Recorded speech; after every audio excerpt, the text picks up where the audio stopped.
Você aí comeu peru de Natal? O Bolsonaro não. Você aí bebeu uma cerveja no Natal? O Bolsonaro não bebeu. Porque você tem liberdade e o Bolsonaro não. Olá, terráqueos! Meu nome é Luna, eu sou nutricionista e comunicadora popular e hoje a gente vai reagir a um vídeo do Arvro, que vai contar pra gente que a esquerda voltou pras ruas e não vai sair mais delas. Gente, esse é um vídeo mostrando o quanto me parece que cresce. Mas antes de começar esse react incrível, já deixa o like, se inscreve no canal, ativa o sininho para não perder nenhum vídeo novo. Se você gosta do meu trabalho e pode contribuir financeiramente com o canal, aqui na tela tem o Pix, também tem o Apoia-se Camarada Luna, que o link tá aqui na descrição. Ou você pode se tornar membro, membra ou membro desse canal para ter acesso aos conteúdos exclusivos da área de membros, como os VODs das lives, leituras radicais e vlogs exclusivos. E não se esquece de mandar esse canal para um amigo, uma amiga, um companheiro, alguém que você goste, porque eu tô na missão de bater 30 mil inscritos até o final do ano, então me ajuda, por favor. Mas sem mais delongas, bora assistir o vídeo? Esse é o Brasil no dia 14 de dezembro de 2025, uma sociedade mobilizada para se fazer ouvir e mobilizada num tempo de resposta cada vez menor, mais ágil. Essas manifestações, que ocorreram simultaneamente em várias cidades e sempre com boa adesão do público, foram uma resposta aos acontecimentos da madrugada do dia 10 de dezembro, quando a Câmara dos Deputados, na calada da noite, começou a mudar as regras para manter o bolsonarismo no jogo. E além do mais, uma semana antes já tinha tido manifestação no Brasil inteiro contra a escalada de violência contra as mulheres que tem tido nos últimos meses. Então, além de ter sido de 4 dias, né, essa movimentação para essa manifestação que teve no Brasil inteira, ainda foi logo em seguida de ter tido uma outra manifestação. Então, isso mostra que o povo brasileiro está cada vez mais politizado e que a luta de classes está se acirrando. Mesmo depois do bolsonarismo tendo feito o que fez com o tabuleiro do jogo. Eles têm que entender que quando o povo se junta, não há aparato institucional que pare o grito que precisa sair da garganta. Gigantesco, Glauber Braga. Eles têm que entender, diz o deputado, que não está errado, né? Mas se ele tivesse dito que nós também temos que entender, aí ele estaria ainda mais certo. Durante muito tempo, as únicas manifestações políticas possíveis nas ruas brasileiras eram aquelas que tinham mensagens abertamente autoritárias. E isso só começou a mudar em 2025. Sim, é verdade. Até muito pouco tempo atrás a gente só via manifestação da direita, né? E eram manifestações gigantes, aquelas manifestações que os pastores das igrejas, né, convocavam caminhões, convocavam ônibus e mais ônibus de excursões de pessoas para fazer, né, essas manifestações, e a gente tem visto esse movimento se esvaziando e o movimento da esquerda, né, e de pessoas progressistas, de alguma forma, tem aumentado, né? Então, que bom, mais uma comprovação de que me parece que cresce. O que é uma ótima notícia. Débora, os congressistas são sensíveis às ruas, porque ano que vem tem eleição. As manifestações que a esquerda tentou fazer no começo do ano foram muito pequenas e agora a gente vê que eles estão conseguindo mobilizar, se conectar com as pessoas além da bolha da esquerda. Manifestações que mostram que a esquerda conseguiu mobilizar e botar gente na rua, coisa que ela não conseguia há algum tempo. Mas para que sonhar tão baixo, né? Será que a gente precisa esperar o parlamento votar uma sacanagem qualquer para se manifestar? A verdade é que a gente ainda está entendendo, está aprendendo, talvez reaprendendo. E a gente está indo bem. Se continuar assim, logo a gente vai ter uma mobilização permanente, pautada mais pelos nossos sonhos e menos pelos pesadelos que nos chegam de Brasília.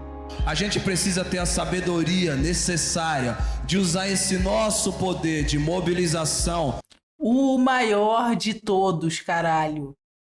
para conduzir esse país para um lugar mais perto de onde acredita que esse país pode e precisa ser urgentemente. Obrigado pela presença de vocês. Eu sou o Arvro. O Álvaro Borba. E esse é o meu textão sobre 14 de dezembro de 2025. Sem anistia! Sem anistia! Sem anistia!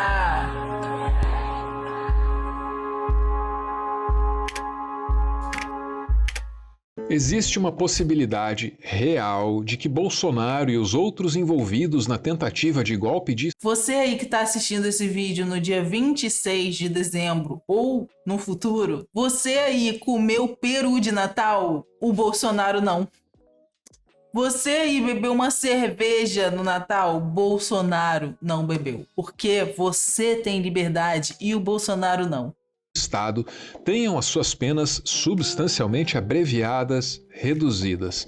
A Câmara dos Deputados aprovou o projeto de lei da dosimetria, que é uma espécie de rebranding da anistia. Sim. Só que essa coisa de só mudar o nome não engana todo mundo, não. Tem quem insista e com razão. O nome desse troço é anistia. Sim. E a maioria não quer.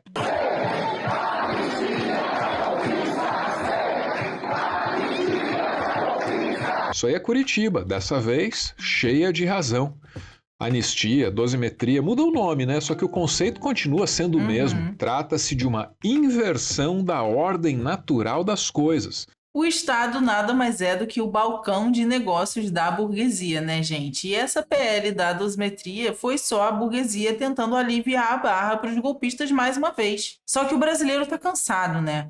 O brasileiro viu os responsáveis pelo golpe militar de 1964 serem anistiados depois de torturarem adolescentes, crianças, idosos, adultos. Então a gente não vai aceitar mais uma anistia por mais uma tentativa de golpe de Estado. Não adianta vir falar de ice cream thinners, né? Popcorn, que ali não tinha nenhum coitadinho não, viu? Num país funcional, primeiro o legislativo cria a lei e depois o judiciário julga, tomando como base o texto dos legisladores, a lei. E essa é a lógica que o Brasil está tentando inverter nesse momento. Porque primeiro um julgamento condenou muita gente muito poderosa. E agora, Sim. só depois, o parlamento quer mudar a lei para suavizar as condenações dos poderosos. Porque essa galera já tá condenada há 20 e tantos anos pelo STF. Então, é uma manobra eles estarem tentando diminuir a pena para 2 anos. Isso é um absurdo, gente. Segundo o governo, isso vai ser barrado. Vamos já acreditar? Não sei, gente. Vamos esperar para ver. Anistia, dosimetria, tanto faz. Trata-se de uma inversão do jeito certo de fazer as coisas. E a inversão do jeito certo tem nome. É o jeito errado. Essa semana, na calada da noite, eles aprovaram a dosimetria. A dosimetria não é nada menos do que uma anistia envergonhada, porque eles não tinham força para aprovar a anistia que querem. Mas a gente não quer saber nem de anistia sem vergonha e nem de anistia envergonhada. Nós queremos que ela seja barrada, porque golpista bom É golpista preso, porra. Esse é o Boulos, na manifestação de São Paulo. Ele menciona que o projeto foi aprovado na calada da noite. É verdade. Mais um projeto aprovado na calada da noite, gente. Não é o primeiro, não é o segundo e não será o último. O que não faltou, apesar disso, foi quórum. Tinha muito deputado disposto a trabalhar de madrugada. O texto foi aprovado com folga no plenário da Câmara dos Deputados na madrugada de quarta-feira. A próxima etapa da proposta é a análise da Comissão de Constituição e Justiça do Senado. E como o projeto da dosimetria chega ao Senado muito perto do recesso parlamentar, tudo por lá pode acontecer muito rápido. Primeiro, a Comissão de Constituição e Justiça precisa avaliar se o texto não é inconstitucional inconstitucional. E aí, se estiver tudo ok, ou se eles considerarem tudo ok, são coisas diferentes, acontece a votação em plenário. Sim. Os senadores andam tão empolgados com o trabalho deles que querem vencer essas duas etapas, talvez no mesmo dia. Olha o bandeirão da UP, bonitão. Unidade Popular pelo Socialismo, vai tomando. Bom, mesmo com uma resistência de parte de senadores no Senado, o presidente Davi pautou para a votação o projeto da dosimetria, que é o projeto que reduz as penas pelos atos praticados pelos condenados pelos atos do dia 8 de janeiro e que também pode beneficiar o ex-presidente Jair Bolsonaro. Só que antes dessa análise e votação em plenário, na próxima quarta-feira, dia 17, que é quando encerra os trabalhos legislativos aqui em Brasília, nós estamos na última semana de atividades aqui no Congresso Nacional, esse projeto deve passar no mesmo dia na Comissão de Constituição e Justiça para verificação da admissibilidade deste texto. Exatamente. Ele não é um texto que todo mundo vai achar incrível e vai passar, porque isso aí é uma tentativa de burlar a lei. Columbre já havia prometido em acordos com a oposição de que pautaria esse projeto ainda este ano no Senado Federal. E aqui, apenas para efeito de comparação, esse mesmo Senado que recebe a dosimetria numa semana e vota na outra é o mesmo que tem guardado numa gaveta desde 2022 um projeto de lei que daria garantia a todos os alunos da rede pública a 2 refeições diárias nas escolas. O objetivo deles nunca foi garantir direito algum para trabalhador ou para criança. O objetivo deles sempre foi botar mais dinheiro no bolso. É o PL 1901, tá parado por lá há 3 anos. E ainda tem um outro projeto, o PLS 277. Esse facilita a entrada de pessoas com deficiência no mercado de trabalho. Vai completar 1 década, 10 anos de gaveta em 2026. Mas tudo isso pode esperar um pouquinho, porque a prioridade agora é o que o Bolsonaro aprontou junto com os seus. Só que existem obstáculos para a dosimetria. Um deles se chama Otto Alencar, e esse obstáculo está bem posicionado, está justamente na presidência da Comissão de Constituição e Justiça. Foi esse senador aí que se opôs a uma votação meramente simbólica no Senado, que aconteceria imediatamente depois daquela votação que aconteceu de madrugada. É isso, gente. A disputa política acontece o tempo inteiro, gente. Acontece no Senado, acontece nas organizações, né? Acontece o tempo inteiro. Na Câmara. Sai de lá, vem para aqui e vota? Exatamente. Aí, presidente, me permita discordar. Porque não é possível que não passe na Comissão de Constituição e Justiça. Passou um tempão lá, meses lá. Vai chegar aqui e votar imediatamente, presidente. Permita discordar. É uma coisa que eu não posso aceitar. Eu concordo, eu respeito a manifestação de Vossa Excelência. É que eu tenho a posição contrária, não, até porque se for para a CCJ, vai designar relator, vai discutir, vai deliberar. Sim. Porque eu não posso, como presidente, tomar posição contra. Chega lá, encaminha, vai designar um relator, o relator vai dar parecer, vota lá e vem para aqui. Agora, chegar de lá e vir para cá e votar imediatamente, vou discordar completamente.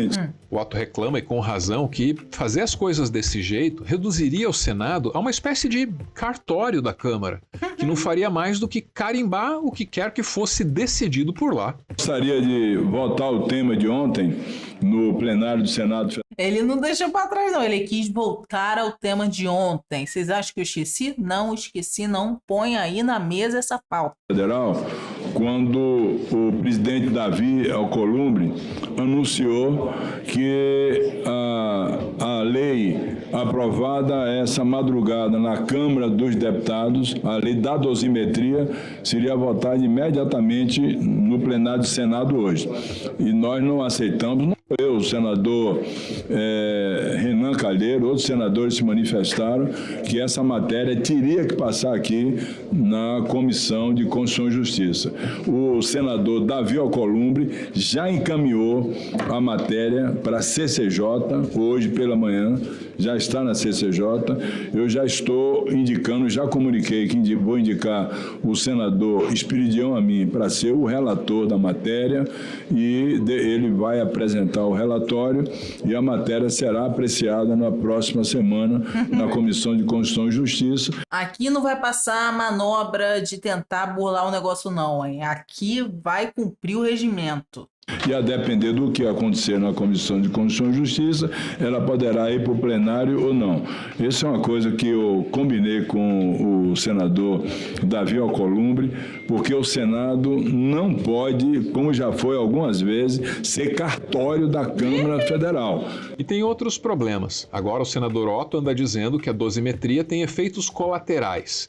Alivia a punição de Bolsonaro, mas não só dele. A Daniela Lima tem uma apuração, porque agora muitos apostam no projeto da dosimetria, para reduzir as penas, inclusive do ex-presidente Jair Bolsonaro. Daniela conversou com o presidente da Comissão de Constituição e Justiça do Senado, o senador Otto Alencar, do PSD da Bahia. E ele trouxe alguns fatos interessantes do ponto de vista que é importante que a gente preste atenção neles. Eu vou ler aqui a coluna da Dani. Ela fala que o presidente da CCJ, o senador Otto Alencar, ele pediu à assessoria jurídica um estudo sobre o projeto da dosimetria aprovado pela Câmara, que, em tese, aliviaria a pena dos envolvidos na tentativa de golpe do 8 de janeiro de 23. O resultado do estudo assustou.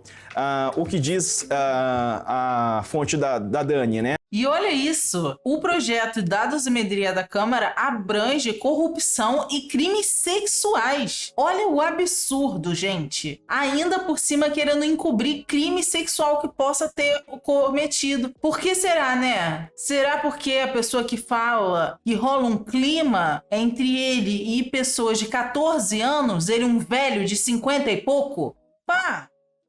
Alivia a pena de crimes sexuais, de corrupção, também, né? Alivia penas de crimes sexuais, alivia penas de crime de corrupção.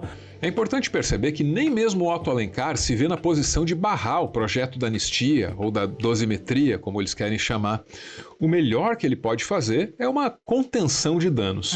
Olha, a Câmara, como está, não dá. Esse projeto anula o antifacção. Assim não passa. Já fiz uma emenda para restringir aos envolvidos na trama golpista. Quem disse isso foi o Otto Alencar. Deve ter dado para entender, né? Se parece impossível não aprovar esse negócio, deve dar ao menos para mudar o texto aqui e ali, evitando esses efeitos colaterais mais sinistros. É o esforço dele para tornar o projeto assim um pouquinho menos radioativo. Menos absurdo. Como você acompanhou aqui, o projeto da dosimetria foi aprovado na Câmara e isso também deve acontecer no Senado. E depois, hein? Depois ele cai na mão do presidente da República. E eu já trago aqui do futuro que ele já foi aprovado no Senado e que o Lula falou que vai vetar. Vamos ver. Que pode sancionar ou vetar esse texto. E o que é que o Lula vai fazer? Bom, aí tem que perguntar para ele. Eu farei aquilo que eu entender que deva ser feito. Porque ele tem que pagar pela tentativa de golpe, pela tentativa de destruir a democracia que ele fez nesse país. Ele sabe disso. Não adianta ficar choramingando agora. Ele tentou encurtar caminho, tentou convencer alguns militares que também estão presos, sabe? E deu nisso que deu. Então agora é o seguinte, deixa o Poder Legislativo se manifestar. Quando chegar na mesa do Poder Executivo, eu vou tomar minha decisão. A resposta não é muito clara e nessas horas o mais republicano é isso aí mesmo. Ele é o chefe do Executivo. Então, o que se espera é que ele deixe o Legislativo trabalhar sem fazer pressão pública, para só depois cumprir o seu papel institucional. Essa é a normalidade democrática há muito tempo esquecida pelo Brasil. E na falta de declarações públicas, o que se faz é recorrer às notinhas que relatam os bastidores da política. Aí tem uma, ó. Lula diz ao PDT não se opor a reduzir penas do 8/1 e cita Bolsonaro. Tá vendo, né? Gente, a gente sabe que o Lula é um ótimo conciliador. Como ele não vai conciliar? Ele vai conciliar. Isso é o que noticiou a coluna do Igor Gadelha no Metrópolis ainda no mês de setembro. Segundo ao menos 3 fontes que participaram do almoço, Lula citou inclusive o nome de Jair Bolsonaro. Se ele ficar 2, 3 anos preso, já está bom, teria dito o petista. Ao tocar no assunto, o chefe do Palácio do Planalto lembrou que ficou 580 dias preso na carceragem da Polícia Federal em Curitiba e que esse tempo foi uma eternidade. Chega a ser inacreditável, né? Como se já não bastasse aí os mais de 700 mil mortes que foram ocasionadas por conta da má condução da pandemia pelo Jair Bolsonaro, ele não foi preso nem está sendo condenado por conta disso. Ele está sendo condenado por golpe de Estado. E aí os 27 anos de prisão que ele foi condenado vão ser reduzidos a 2 ou 3 no máximo, porque já é demais. Pergunta para as pessoas que perderam os familiares por conta dele se eles acham que já é demais ou que é de menos essa pena. Pergunta pro povo brasileiro inteiro que foi na rua agora se eles acham que essa pena já é demais. Aí o Lula sendo conciliador, né? É por essas e outras que a gente vai criticar o Lula sim, e se não gostou pode meter o pé. Hein? E aqui, diante desses relatos sobre os bastidores, é necessário ter muita cautela. É necessário sempre acreditar que o sonho é possível, sério. É possível que os políticos, as fontes aí da coluna que deram essa informação, tivessem algum interesse direto em plantar essa informação ali. E eu digo isso com um profundo respeito pelo Igor, pela coluna dele, pelo Metrópolis, principalmente pelos outros jornalistas que colaboram com a coluna, mas é um fato. A natureza da relação entre jornalista e fonte é sempre um tanto conflituosa e um bom leitor precisa estar ciente disso ao se informar. Seja como for, existe muita pressão para que o presidente Lula sancione a dosimetria do jeitinho que ela vier do Senado. E se dos gabinetes vem pressão para fazer a coisa errada, cabe às ruas fazer pressão pela coisa certa. É a única esperança de equilibrar o jogo. É isso.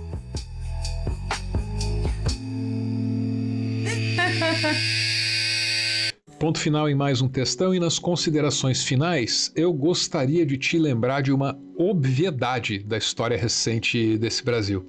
Eu falo do fato de que o bolsonarismo, antes de ser a força dominante nos palácios, se tornou uma presença hegemônica nas ruas. E assim, é válido reclamar no privado das lideranças políticas que vivem desconectadas das necessidades da população. É válido reclamar. Só que é mais fácil, né? Muito mais difícil e, por consequência, mais produtivo é gritar até se fazer ouvir. É ensinar até fazer aprender sobre o que é que a gente precisa, sobre o que é que a gente merece.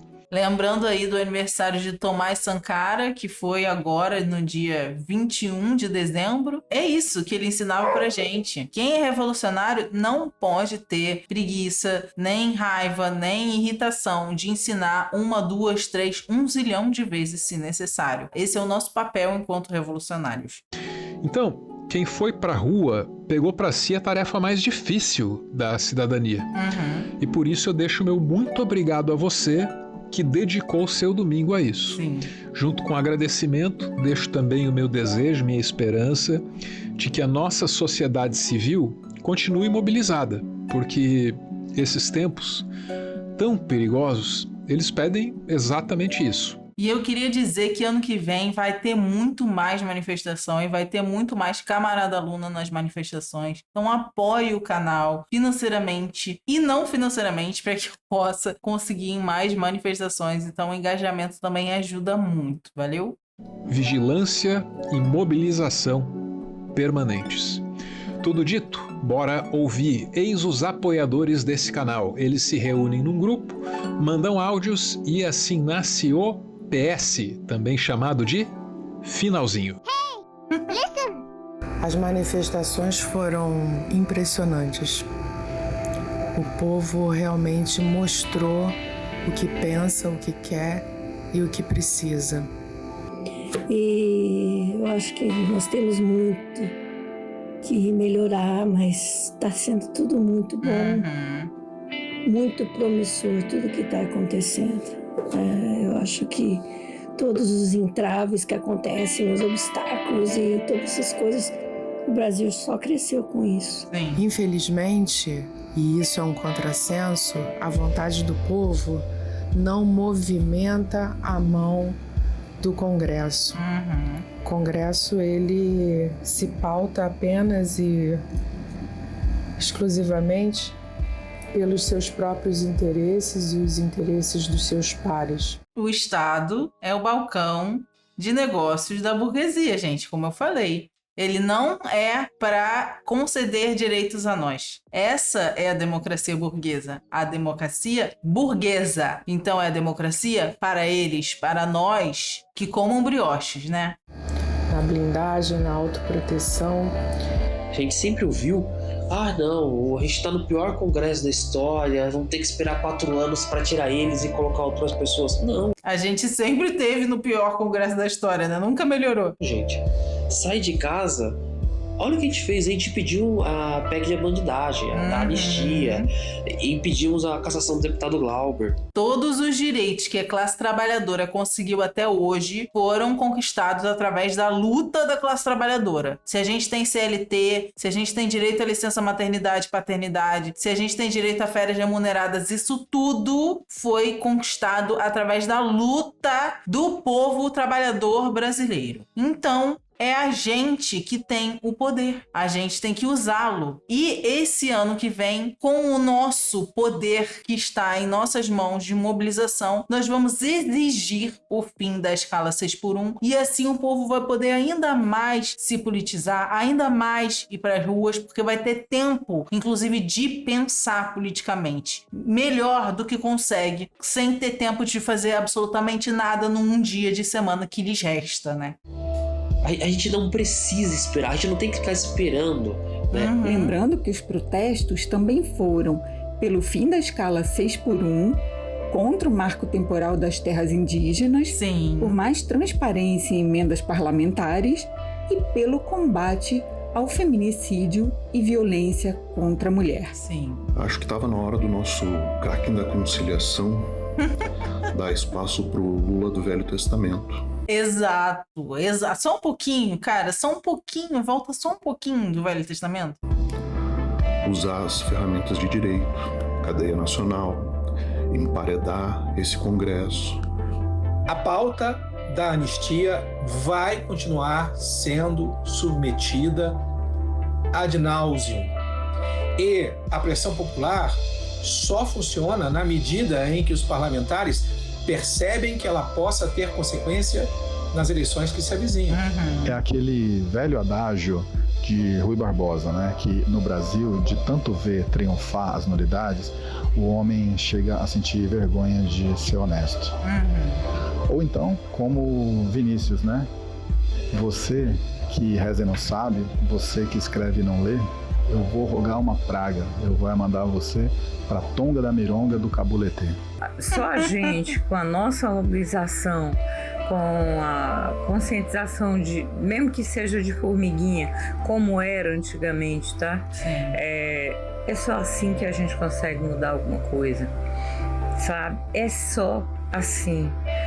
Perder as ruas é perder tudo daqui pra frente. Porque se elegerem 50% da Câmara e do Senado, como é plano do Bolsonaro, acabou pra nós, mano. Depois do finalzinho e aqueles últimos segundos em que eu quero falar sobre os cartazes que mais me alegraram nessa manifestação. Eram poucos, mas estavam lá, pedindo o quê? Uma reforma política. Isso é muito importante, tá? Até porque eu vejo algumas injustiças sendo cometidas aí de quando em quando. O pessoal no Sudeste, no Sul, fica reclamando, né? Mesmo o pessoal esclarecido, fica reclamando da nossa Paraíba. Ah, porque a Paraíba nos deu Hugo Mota. Paraíba, vote direito. A Paraíba não tem culpa. Não. A Paraíba vota tão bem quanto qualquer outra unidade dessa federação. Acontece que ela está submetida a um sistema eleitoral completamente injusto e propositalmente confuso. Hoje no Brasil, você vota num deputado de um partido e consegue eleger outro deputado de outro partido da mesma federação. Uma confusão que foi obtida a partir do nosso distanciamento das mini reformas eleitorais que foram feitas aí ao longo dos últimos anos, né? Então uma reforma política é extremamente necessária. Sem ela não tem como ter um Congresso funcional. E aí tem um porém, né? Uma reforma política que atenda aos interesses da população, do eleitor do Brasil, só pode ser feita com a participação da população e do eleitor do Brasil. Qualquer reforma política que seja feita apenas em Brasília, sem o nosso envolvimento, sem a nossa presença nas ruas, vai ser mais do mesmo. Vai ser para confundir, vai ser para preservar os privilégios dessa grande força política que não tem voto nenhum nesse país. Estou falando do tal do Centrão. Todo o sistema é desenhado para favorecê-lo. É bom pensar nisso. Falei demais hoje, hein? Talvez no futuro eu faça um vídeo aí sobre reforma política. Talvez. Não sei quando, porque eu ando meio cansado, para ser sincero. Estamos todos, Arvo, estamos todos. Obrigado, gente. Um beijo e, como sempre, valeu. Bom demais. E eu digo mais. Esse país só vai conseguir dar direitos ao povo trabalhador quando a gente não só fizer uma reforma política, mas a gente fizer a Revolução Brasileira. E uma ideia toma forças quando ela ganha as massas organizadas. Por isso, hoje, 26 de dezembro, eu deixo mais uma vez o recado: organize o seu ódio, porque a organização é a arma da classe trabalhadora contra a burguesia. E é isso, espero que vocês tenham gostado. Se chegou até o final desse vídeo, já deixa o like, se inscreve no canal, ativa o sininho para não perder nenhum vídeo novo. Me ajuda aí a atingir a meta de 30 mil inscritos até o final do ano. E se você gosta do meu trabalho e pode contribuir financeiramente com o canal, aqui na tela tem o Pix, também tem o Apoia-se Camarada Luna, ou você pode se tornar membro ou membra deste canal para ter acesso ao conteúdo exclusivo da área de membros. É isso, gente. Muito obrigada a todos que chegaram até aqui. E de derrota em derrota, a gente chegará à vitória final. É isso. Beijo.